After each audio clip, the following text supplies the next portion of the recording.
I stood in front of my grandmother's Victorian house, my house, watching as the SALE sticker was slapped across the FEFTHOR sign.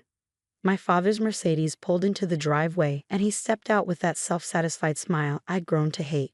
"It's done, Sarah. The money will be in your brother's account by tomorrow morning."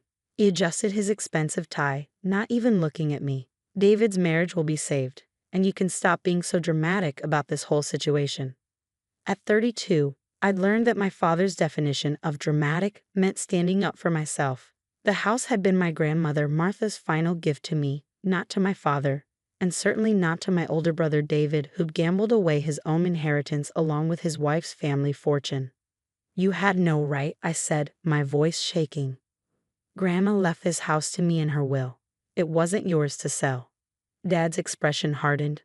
"I'm still the executor of the estate.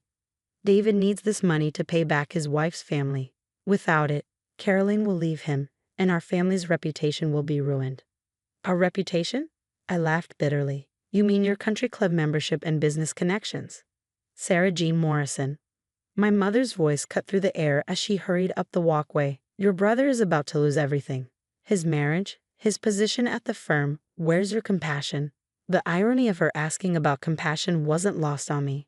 When I'd lost my job during the pandemic and asked to move into this house early, they'd refused, saying I needed to learn independence. But when David lost $500,000 at underground poker games, suddenly family loyalty was paramount. He lost that money illegally gambling Mom. Caroline's family could press charges. "Which is exactly why we need to make this right," Dad interrupted. "The house sold for $875,000. That covers David's debt and saves your brother's marriage. End of discussion." I pulled out my phone, showing them the message I'd received that morning. "Except it's not. I spoke to Mr. Patterson at the notary's office. He needs to see all of us tomorrow morning. Something about documentation irregularities." Dad's face flickered with something I'd never seen before. Fear. "Cancel it. I'll handle the paperwork myself." "Mr. Patterson said that's not possible. He specifically needs to see you, me, David, and Mom, together." Mom touched Dad's arm nervously. "Frank, maybe we should." "Fine," he snapped. "Tomorrow at 9 a.m. But this changes nothing. The house is sold." That evening, I sat in my apartment surrounded by boxes of Grandma Martha's papers. I'd been going through them ever since Dad announced he was selling the house 3 weeks ago. Something about this whole situation felt wrong, beyond the obvious injustice. My phone buzzed with a text from David. "You're really going to make this difficult, aren't you?" I stared at his message, remembering how close we'd been as kids before money and Dad's expectations had twisted him into someone I barely recognized. "The notary called me, not the other way around," I replied. "Just sign whatever they need you to sign. Caroline's family is breathing down my neck." I thought about Caroline, my sister-in-law, who'd stood by David through 3 rounds of rehab for his gambling addiction. Her family had helped hide his losses for years to avoid scandal. Now they wanted their money back, and somehow, that had become my problem.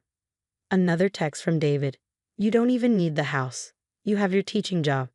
A job that barely covers my rent." I typed back. "The house was my future." "My marriage is my future," came his reply. I picked up Grandma Martha's last photo album, the one from the year before she died. She'd been so careful with her estate planning, so specific about who got what. David received her stocks and bonds, Dad got her business holdings, and I got the house she bought with her own money back in 1978. Something caught my eye in one of the photos, a document on her desk, partially visible. I grabbed my magnifying glass, squinting at the details. The heading read, "Property Deed and Trust," but what stopped my heart was the date, 1978, the same year she bought the house. My hands trembling, I started digging through the boxes with renewed purpose. If that document still existed. A knock at my door made me jump. Mom stood there, looking older than I'd ever seen her. "Can I come in?" she asked softly. I stepped aside, watching as she took in the chaos of papers and boxes. "Your father means well," she started. "Don't," I cut her off. "Don't defend him, not this time." She sat heavily on my couch. "David made mistakes, but he's family. We have to help family." "By destroying my future? How is that fair?" "Life isn't fair, Sarah. You're strong, independent. David needs this more than you do." I looked at my mother, really looked at her. and saw the years of enabling, of choosing peace over justice, of sacrificing one child's needs for another's wants. Mr. Patterson said he found something in the original house documentation, I said carefully, watching her reaction. Something that could change everything. Mom's face went pale. Sarah, please, whatever he found, your father will be devastated if... She stopped herself, but it was too late. They knew something. Something about the house, about Grandma's property, about why Dad had rushed to sell it so quickly. Tomorrow couldn't come soon enough. The notary's office was colder than I remembered. Mr. Patterson, a man in his 60s with wire-rimmed glasses, sat behind his mahogany desk as our family filed in. David arrived last, Caroline conspicuously absent. Thank you all for coming, Mr. Patterson began, pulling out a thick folder. During our standard review of the property sale, we discovered some unusual circumstances regarding the house's original purchase. Dad shifted in his chair. I don't see why this requires a special meeting. The sale is complete. Not quite, Mr. Morrison. Mr. Patterson adjusted his glasses. You see, I was reviewing the original deed from 1978 and I found something interesting. The house wasn't just purchased by Martha Morrison.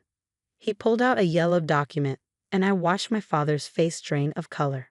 It was purchased jointly by Martha Morrison and Teresa Bennett. Mom gasped. I frowned, the name striking a familiar chord. Who's Teresa Bennett? David asked, looking confused. Dad stood up abruptly. This meeting is over. That name has nothing to do with. Teresa Bennett was my birth mother. I cut in, the realization hitting me like a thunderbolt. The woman who died when I was 2, whom my family never discussed. Mom had adopted me when she married Dad a year later. Mr. Patterson nodded. According to these documents, Martha Morrison and Teresa Bennett jointly purchased this property with the explicit provision that it would pass to Teresa's child, you, Sarah, upon Martha's death. The room spun. I grabbed the edge of the desk to steady myself. That's impossible, Dad sputtered. Martha left the house to Sarah in her will, not through some ancient deed. Actually, Mr. Patterson continued, the will merely confirmed what was legally established in 1978. This property was never part of Frank Morrison's estate to execute. It transferred directly to Sarah upon Martha's death through this binding trust agreement. David jumped up.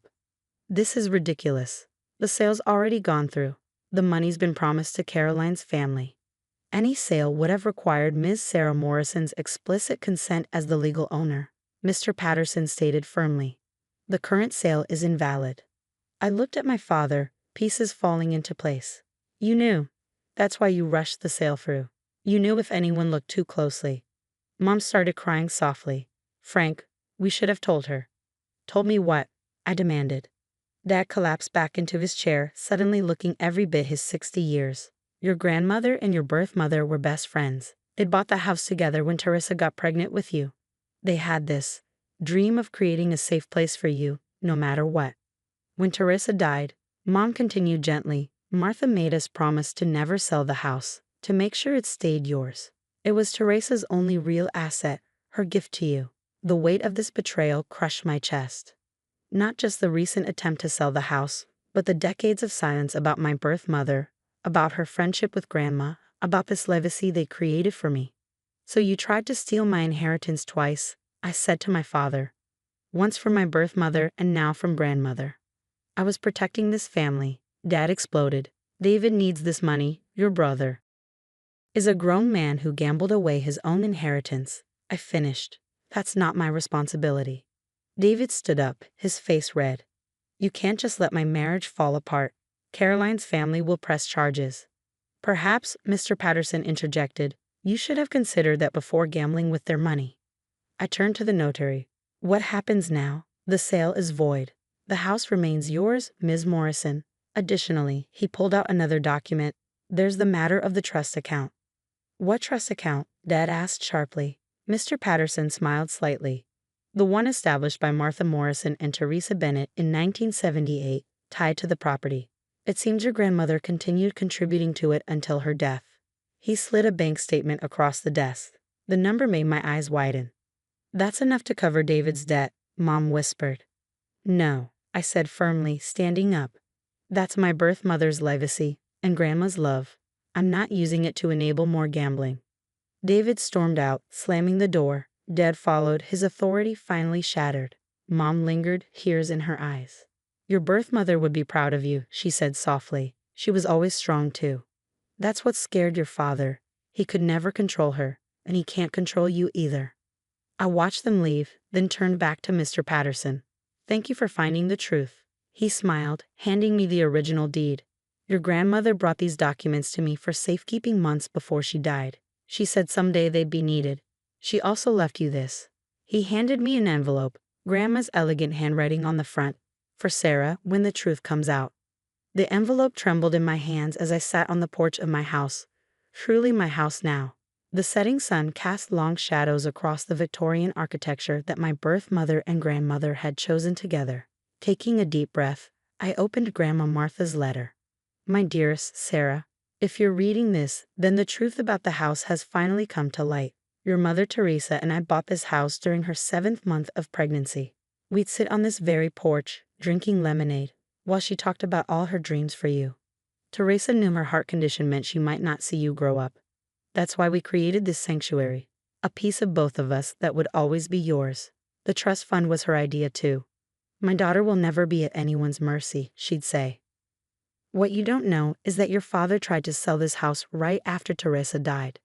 That's when I added the legal protections. I love your father, but I recognize in him what Teresa always saw, a man who confuses control with love. In the attic, behind the false wall in the north corner, you'll find a box. Teresa left it for you. It's time you knew all of your story. Love, Grandma Martha. My phone buzzed repeatedly. Texts from David, missed calls from Dad, a voicemail from Mom. I ignored them all as I climbed to the attic, my flashlight beam dancing across dusty furniture. The false wall panel came loose easily, revealing a metal box. Inside, I found photographs I'd never seen before. My birth mother, young and radiant, her hand on her pregnant belly. Her and Grandma Martha working in the garden. A document caught my eye. A letter dated 2 days before her death. My precious daughter, I'm writing this from the hospital, knowing my heart might not hold out much longer. But you should know you were born from the strongest love a mother could have. Your father, Frank, is a good man in many ways, but he believes love means keeping people dependent. Don't let anyone make you dependent, my sweet girl. Martha promises to watch over you, to make sure you become your own woman. The house and trust fund aren't just about money. They're about choice. Your choice. Always remember, you come from 2 women who chose their own paths. All my love, Mom Teresa. Tears blurred my vision as my phone rang again. This time it was Caroline, my sister-in-law. Sarah? Her voice was thick with emotion. I left David. I'm pressing charges about the gambling. Caroline, I'm so sorry. Don't be. Your standing up to them gave me the courage to do the same. She paused. David needs help, real help, not more enablers. After we hung up, I sat among the photographs and letters, pieces of my history falling into place. A text from Mom appeared. Your father isn't speaking to anyone. David checked into rehab. Can we talk? I invited her over the next morning. She stood awkwardly in the entrance, taking in the house with new eyes. I should have told you about Teresa years ago, she said. I was so afraid you'd love her memory more than me. Mom, you've been my mother in all the ways that matter, but I deserve to know my whole story. She nodded, tears falling. Martha tried to tell me, about Frank's controlling nature. I thought I was protecting our family by keeping the peace, but I was just teaching you and David to accept manipulation as love. We spent the morning going through Teresa's box. Mom shared stories she kept buried for 30 years, painting a picture of my birth mother's vibrant, independent spirit. A week later, David called from rehab. I get it now, he said quietly, why the house was so important. It wasn't about the money. No, I agreed. It was about standing up for ourselves. I've been thinking about Teresa and Grandma Martha, he continued, how they planned so carefully to protect you. While Dad just taught me to run from consequences. Over the next few months, our family slowly rebuilt itself. Dad remained distant, his power structure finally broken. Mom started therapy, unpacking decades of enabling behavior.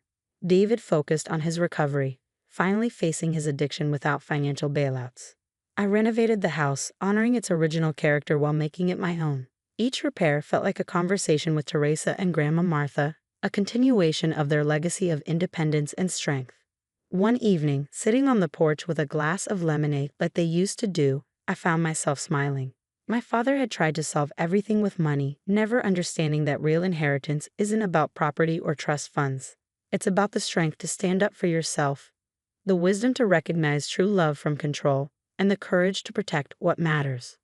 The house stands as a testament to 3 generations of women who chose their own paths. And now, finally, I understand why they fought so hard to preserve it, not as walls and windows, but as a symbol of unshakable independence.